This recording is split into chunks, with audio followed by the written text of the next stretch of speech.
Josué, capítulo 7, versículo 16 ao capítulo 9, versículo 2. Logo cedo no dia seguinte, Josué reuniu Israel de acordo com suas tribos, e a tribo de Judá foi escolhida. Os clãs de Judá vieram à frente, e o clã de Zerá foi escolhido. As famílias de Zerá vieram à frente, e a família de Zinri foi escolhida. Cada homem da família de Zinri foi trazido à frente, e Acã, filho de Carmi, filho de Zinri, filho de Zerá, da tribo de Judá, foi escolhido. Então Josué disse a Acã: Meu filho, dê glória e louvor ao Senhor, o Deus de Israel. Confesse e conte-me o que você fez. Não esconda de mim. Acã respondeu: De fato, pequei contra o Senhor, o Deus de Israel. Foi isso que fiz.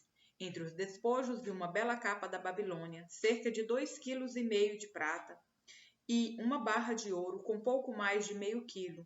Eu os desejei tanto que os tomei para mim. Estão escondidos no chão, debaixo de minha tenda, com a prata por baixo. Josué mandou alguns homens fazer uma busca. Eles correram até a tenda e encontraram escondidos ali os bens roubados, como Acã tinha dito, com a prata por baixo.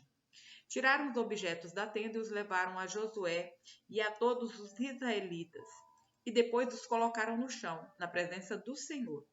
Então Josué e todos os israelitas tomaram Acã, filho de Zerá, a prata, a capa e a barra de ouro, e também os filhos, as filhas, os bois, os jumentos, as ovelhas, a tenda e tudo o que pertencia a Acã, e levaram ao vale de Acor. Josué disse a Acã: Por que você trouxe desgraça sobre nós? Agora o Senhor trará desgraça sobre você. Então todo o povo apedrejou Acã e sua família e queimou os corpos. Ergueram sobre Acã um grande monte de pedras que continua lá até hoje. Por isso, desde então, aquele lugar é chamado Vale de Acor. Com isso, a ira ardente do Senhor se apagou. O Senhor disse a Josué: Não tenha medo nem desanime. Pegue todos os seus homens de guerra e avance contra Ai. Pois eu lhes entreguei o rei de Ai, seu povo e sua terra. Você os destruirá como destruiu Jericó e seu rei. Dessa vez, porém, poderão ficar com os despojos e os animais. Prepare uma emboscada atrás da cidade. Então Josué e todos os seus homens de guerra partiram para atacar Ai.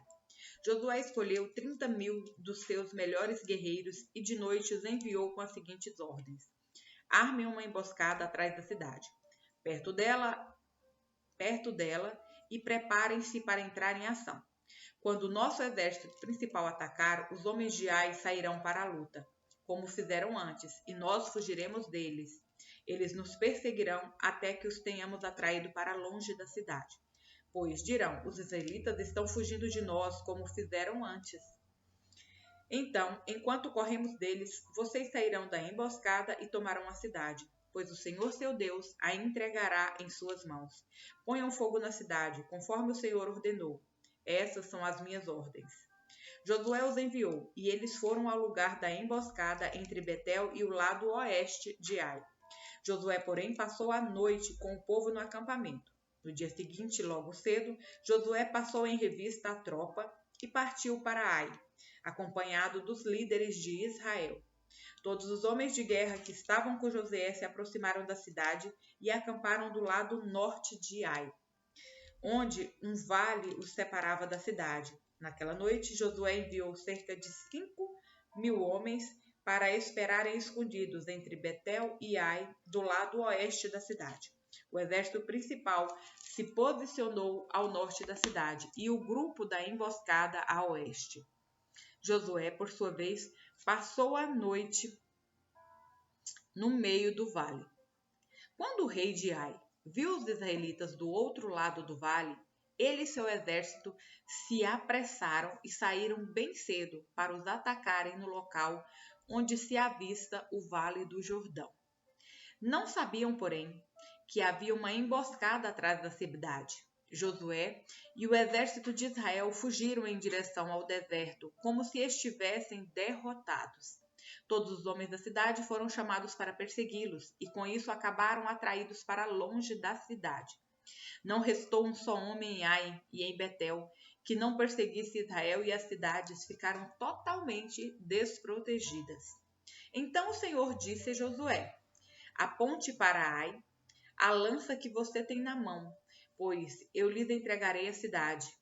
Josué fez conforme ordenado, e assim que deu esse sinal, todos os homens da emboscada saíram correndo de sua posição e invadiram a cidade. Em pouco tempo, eles a capturaram e a incendiaram.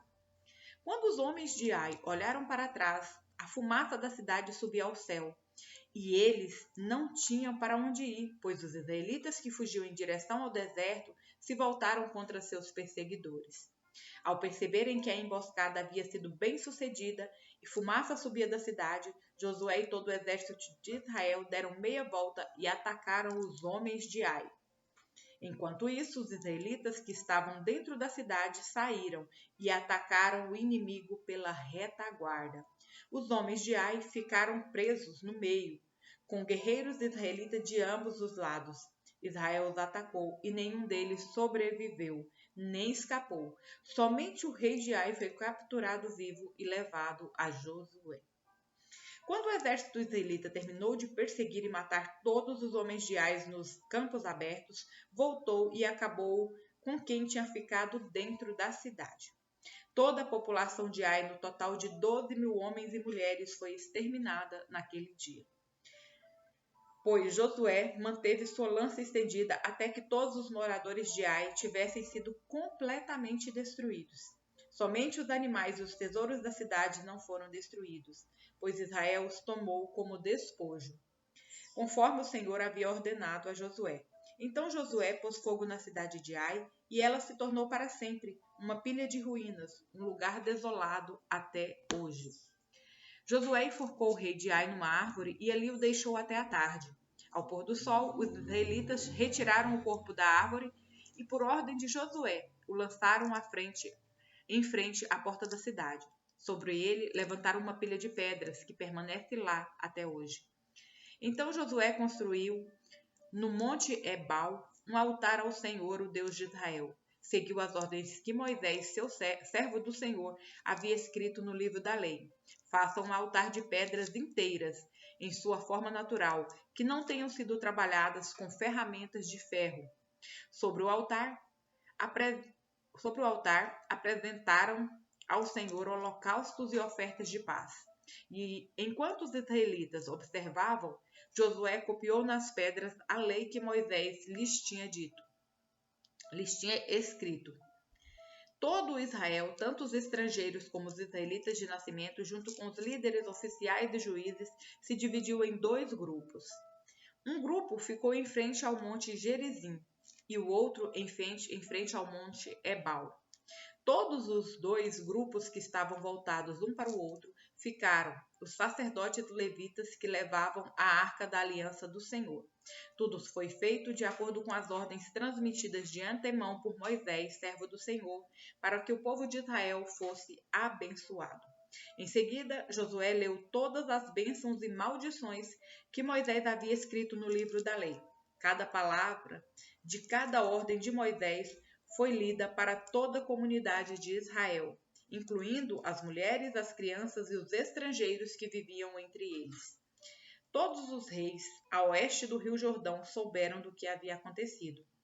Eram os reis dos hititas, dos amorreus, dos cananeus, dos ferezeus, dos heveus e dos jebuseus que viviam nas montanhas, nas colinas do oeste, ao longo do litoral do mar Mediterrâneo até as montanhas do Líbano ao norte. Esses reis juntaram suas tropas para lutar como um só exército contra Josué e os israelitas. Lucas, capítulo 16, versículo 1 ao 18. Jesus contou a seguinte história a seus discípulos. Um homem rico tinha um administrador que cuidava de seus negócios. Certo dia, foram lhe contar que esse administrador estava desperdiçando seu dinheiro. Então, mandou chamá-lo e disse: "O que é isso que ouço a seu respeito? Preste contas de sua administração, pois não pode mais permanecer nesse cargo." O administrador pensou consigo: "E agora? Meu patrão vai me demitir. Não tenho forças para trabalhar no campo. Estou orgulhoso demais para mendigar. Já sei como garantir que as pessoas me recebam em suas casas quando eu for despedido. Então ele convocou todos os que deviam dinheiro a seu patrão. Perguntou ao primeiro: quanto você deve ao meu patrão? O homem respondeu: devo 100 tonéis de azeite. Então o administrador lhe disse: pegue depressa a sua conta e mude-a para 50 tonéis. E quanto a você? E quanto você deve a meu patrão? Perguntou o segundo. Devo 6 cestos grandes de trigo, respondeu ele. E o administrador disse: tome sua conta e mude-a para 80 cestos. O patrão elogiou o administrador desonesto por sua astúcia. E é verdade que os filhos deste mundo são mais astutos ao lidar com o mundo ao redor que os filhos da luz. Esta é a lição: usem a riqueza deste mundo para fazer amigos. Assim, quando suas posses se extinguirem, eles os receberão num lar eterno. Se forem fiéis nas pequenas coisas, também os serão nas grandes. Mas se forem desonestos nas pequenas coisas, também os serão nas maiores. E se vocês não são confiáveis ao lidar com a riqueza deste mundo, quem lhes confiará a verdadeira riqueza? E se não são fiéis com os bens dos outros, por que alguém lhes confiaria o que é de vocês? Ninguém pode servir a 2 senhores, pois odiará um e amará o outro. Será dedicado a um e desprezará o outro. Vocês não podem servir a Deus e ao dinheiro. Os fariseus, que tinham grande amor ao dinheiro, ouviam isso tudo e zombavam de Jesus. Então ele disse: vocês gostam de parecer justos em público, mas Deus conhece o seu coração. Aquilo que este mundo valoriza é detestável aos olhos de Deus. Até a chegada de João, a lei de Moisés e a mensagem dos profetas eram seus guias. Agora, porém, as boas novas do reino de Deus estão sendo anunciadas e todos estão ansiosos para entrar. É mais fácil o céu e a terra desaparecerem que ser anulado até o menor traço da lei de Deus. Assim, o homem que se divorcia de sua esposa e se casa com outra mulher comete adultério. E o homem que se casa com uma mulher divorciada também comete adultério. Salmos, capítulo 82, versículos 1 ao 8. Deus preside a Assembleia dos Céus, no meio dos seres celestiais anuncia seu julgamento. Até quando tomarão decisões injustas que favorecem a casa dos perversos? Façam justiça ao pobre e ao órfão, defendam os direitos do oprimido e do desamparado. Livrem o pobre e o necessitado, libertem-nos das garras dos perversos. Esses opressores nada entendem, são completos ignorantes. Andam sem rumo na escuridão, enquanto os alicerces da terra estremecem. Eu digo, vocês são deuses, são todos filhos do Altíssimo. Morrerão, porém, como simples mortais e cairão como qualquer governante. Levanta-te, ó Deus, e julga a terra, pois todas as nações te pertencem. Provérbios, capítulo 13, versículos 2 ao 3. Com palavras sábias consegue-se uma boa refeição, mas os desleais têm fome de violência. Quem controla a língua terá vida longa. Quem fala demais acaba se arruinando.